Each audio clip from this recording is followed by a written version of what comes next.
Okay, so you got two keys from Mercedes, and this is to start the engine, and this is also to lock the doors. Then you got these two keys for all your hatches, external hatches, and this is for your barbecue external point as well. So to start the engine, the key must be here in the engine bay, so you can just flip it in that little pocket. Step on the brakes. It's got the start button there. Okay. So on the steering wheel, you got all your controls. You got cruise control. You can answer your phone, everything from within the steering wheel as well. All your gears are on this lever.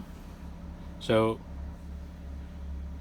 if you put it in park, you just push the button, it stays in park.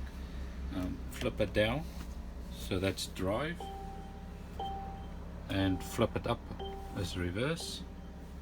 Push the button, goes back to park. Wipers, lights, everything on this one. That thing's up, so I'm not going to do the wipers. Yep, so all the wipers, everything's on this one. Start, stop. Kill the engine there. Got all your lights controlled, so it's auto. Lights on, lights off there, so you can just leave it on auto. If it gets dark, it'll turn on itself. These are your controls for the blinds up front. This is heated mirrors. You also have a joystick, so you can adjust the mirrors there. This one is just for your lights up front as well. This is the reverse view camera down there. Stereo on this one. So you got navigation, all New Zealand maps. It's all touch screen as well, so you can just scroll along. Radio stations there as well. You can choose.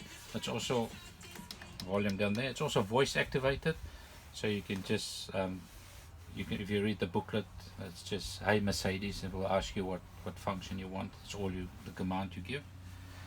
Down here is just your aircon units, fan speed, temperature settings, AC. That's just for your windscreen up front as well. That one's for your top or bottom heating, coolant, and this is just a little fan speed down there as well. And then obviously your handbrake is down there.